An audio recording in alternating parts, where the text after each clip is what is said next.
Hola a todos, para su servidora Mauren Salguero es una gran alegría darle la bienvenida a el canal de Audinsa, la clínica auditiva Audinsa por saludcr.tv. Estamos con la doctora Silvia Bonilla, ella es máster en audiología y bueno, encantadísimos de verdad de desarrollar un tema que esperamos que sea de mucha utilidad para toda la gente que nos ve y nos escucha. Doctora, ¿cómo le va? Muy bien, ¿y usted? Muy bien, gracias a Dios.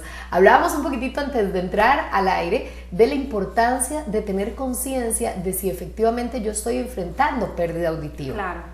Es que la pérdida auditiva es algo que no se ve. Nosotros no vemos que una persona tiene pérdida auditiva. Entonces muchas veces cuando una persona no escucha bien, no es consciente o no es tan consciente de que le cuesta escuchar o le cuesta comprender, ¿verdad? Y otras personas pueden notar ciertos indicios, ¿verdad? O ciertas respuestas que pide el paciente o la persona que tiene pérdida auditiva de que no está escuchando, ¿verdad? Y eso es muy importante. Ahora, doctor, ¿es un mito asociarlo solamente a una población adulta mayor? ¿Pueden haber adultos jóvenes que ya están enfrentando pérdida auditiva?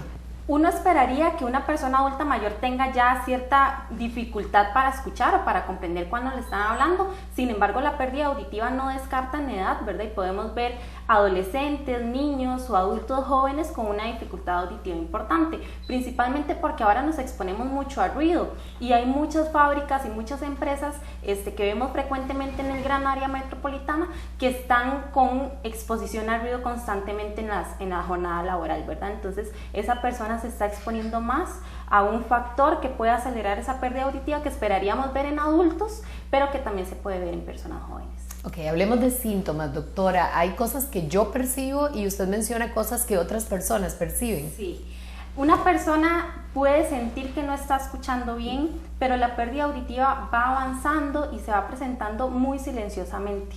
Entonces, hasta que no hagamos una audiometría, no podemos darnos cuenta qué nivel de audición tiene esa persona, si simplemente es una percepción, porque a veces podemos sentir que escuchamos mejor de un lado que de otro, por una cuestión de costumbre, ¿verdad? O por una cuestión de que tenemos un lado que es más, o que tiene más predisposición en nuestro cuerpo, pero podemos tener una pérdida auditiva en algún momento. Y las personas que están en contacto con nosotros, familiares o amigos, pueden sentir también que no está escuchando bien porque se le pide que repita las cosas o porque le pregunta otra vez qué es lo que me está diciendo o le pide repetidas veces que le expliquen las cosas, ¿verdad? Qué interesante, porque hay personas que dicen, no, yo sí te escuché, pero no te entendí. No entendí. Lo que pasa con el oído es que el oído es como un piano, tiene teclas, ¿verdad? O diferentes sonidos que nosotros escuchamos.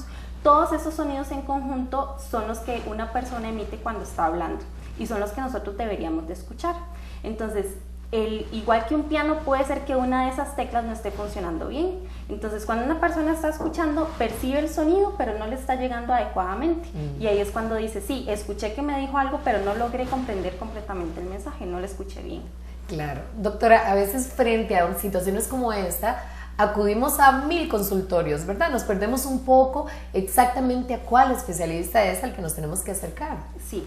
El especialista indicado en este caso para evaluar la audición es el audiólogo, ¿verdad? Hay diferentes clínicas de audición o de audiología que son especializadas en esa parte específica, en cómo estamos escuchando, ¿verdad? Y ese es el especialista que tenemos que buscar cuando no estamos escuchando bien.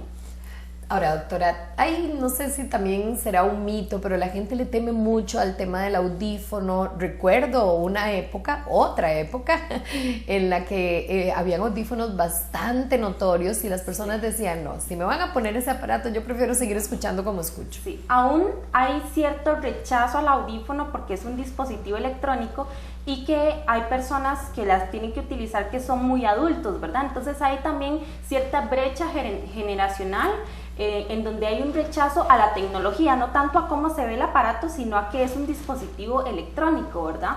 Gracias al avance en la tecnología, los audífonos han ido disminuyendo su tamaño, son más eficientes y reproducen mejor o con más fidelidad del sonido, ¿verdad? Tienen un sonido más natural o tratan de reproducir un sonido más natural y son más estéticos. La estética es muy importante porque también, como usted lo menciona anteriormente, las personas tenían un rechazo por el tamaño. Bueno, y siempre una persona que haya experimentado algún nivel de pérdida auditiva va a ser candidato para un audífono o no necesariamente. No necesariamente, porque hay pérdidas auditivas que son temporales. que se pueden dar, por ejemplo, por una gripe, ¿verdad? Se nos puede tapar el oído, entonces sentimos que se baja el volumen y eso va a generar una pérdida auditiva que va a ser temporal, o por una acumulación excesiva de cerumen también, ¿verdad? Que eso es muy frecuente. Y están las pérdidas auditivas ya permanentes, en donde ya tenemos detectado un daño que no se va a revertir, y ahí es en donde pensamos en el audífono. Ahora, qué interesante, doctora, porque desde el inicio mencionamos a la familia, a las personas cercanas. Se debe asumir una actitud diferente frente a una persona que ya tiene cierta pérdida auditiva, ayudarle de alguna manera, hablarle de alguna manera especial, por ejemplo. Sí, indiferentemente de si utiliza o no el audífono, una persona que tiene pérdida auditiva necesita reforzamiento visual, ¿verdad? Porque la parte auditiva es en donde tenemos el problema. Entonces esa persona va a necesitar mucho iluminación, verle a usted el rostro de frente. Hay algunos que desarrollan lectura labial y se refuerzan mucho con la lectura labial. Entonces es muy importante siempre hablarles de frente y no esperar, aún con el audífono, que me contesten de distancias muy largas. Qué importante, doctora, y de verdad que es bueno recalcar esta actitud, digamos, en torno a una persona con pérdida auditiva. Digamos que yo, escuchando esta entrevista, quiero pensar más bien en materia de prevención. ¿Qué puedo hacer para evitar pérdida auditiva? Lo primero es hacer una evaluación auditiva que se puede realizar desde que estamos pequeños. En recién nacidos se puede hacer una evaluación auditiva. Se recomienda por lo menos hacer una evaluación una vez al año, principalmente las personas que están propensas a desarrollar infecciones muy recurrentes en los oídos o que tienen algún padecimiento ya conocido en el oído, y evitar la exposición excesiva al ruido, ¿verdad? Es inevitable salir a la calle y escuchar los carros, ¿verdad? Pero, por ejemplo, uno puede tomar medidas de no escuchar los audífonos de música muy altos o por un periodo prolongado de tiempo muy largo. Si está trabajando en una empresa en donde se genera mucho ruido, utilizar la protección auditiva que se le proporciona para evitar que esa pérdida auditiva se vaya a presentar precozmente. Bueno, doctora, yo creo que básicamente en materia de pérdida auditiva, lo que tendríamos que saber, además de la prevención, es el tratamiento, el abordaje correcto. Hay personas que piensan, voy a depender toda la vida de mi audiólogo, no necesariamente tampoco. Si tenemos una pérdida auditiva ya identificada como permanente y necesitamos utilizar audífonos, sí. Vamos a necesitar un audífono a partir de ese momento que se detecta la pérdida auditiva. Si no nos ponemos el audífono, esa pérdida auditiva puede ir progresando más aceleradamente que si empezamos la rehabilitación en ese momento, y vamos a tener que tener una relación con nuestro audiólogo muy cercana, porque el audiólogo va a tener que ir haciendo modificaciones en el audífono para que me amplifique un sonido u otro sonido no lo amplifique, y darle mantenimiento al audífono también, que lo requiere muy frecuentemente. Doctora, ¿es posible que yo no sepa que tenga pérdida auditiva porque según los síntomas que describimos no me identifico con ninguno y aún así tenerla? Sí. Otro síntoma que también podemos tomar en cuenta son los ruiditos en los oídos. Hay muchas personas que dicen frecuentemente, yo tengo un ruido en el oído que puede ser como un grillo o puede ser como una lluvia, ¿verdad? Eso también puede ser un indicativo, un síntoma de que tengo una pérdida auditiva. Por eso es tan importante hacerse el examen para descartar, ¿verdad? Si tenemos una alteración, y si la identificamos en ese momento, empezar el tratamiento o la rehabilitación que se necesite. A partir de su experiencia, ¿le ha tocado atender pacientes que vinieron sin experimentar ningún síntoma en particular y sí se le identificó un nivel de pérdida auditiva? Sí, hay personas que vienen por hacerse un examen nada más para saber cómo están escuchando y que tienen alguna alteración en alguno de esos sonidos específicos que estábamos comentando al inicio, ¿verdad? Que son sonidos principalmente los agudos, los más finitos, como los pajaritos o los teléfonos, que son los sonidos que se van perdiendo más principalmente o generalmente. Hay sectores de la población, hablando con respecto a grupos laborales, ¿verdad? Me consta que las maestras dicen, ya yo no oigo nada, paso todo el día rodeada de gritos, de chillidos, de todo. Sí.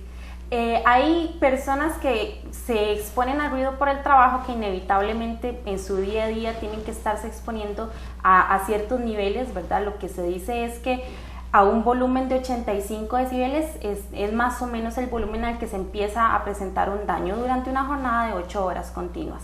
Entonces, ya ahora hay aplicaciones en los teléfonos de sonómetros que son gratis, que nosotros podemos descargar y con el mismo teléfono ir monitoreando cuál es el volumen, y si vemos que pasa de 85, ya ese es un indicativo. Doctora, muchísimas gracias. De verdad, recordemos por favor un número telefónico donde la gente se pueda poner en contacto con la clínica. El número telefónico de Audinsa sería el 2560-5580 y nos pueden visitar también en la página web en donde hay mayor información, que es www.clinicaudinsa.com. Muchísimas gracias, y a todos ustedes invitados a que no se pierda la próxima cápsula de entrevista de la Clínica Auditiva Audinsa a través del canal de Audinsa de saludcr.tv. Muchas gracias.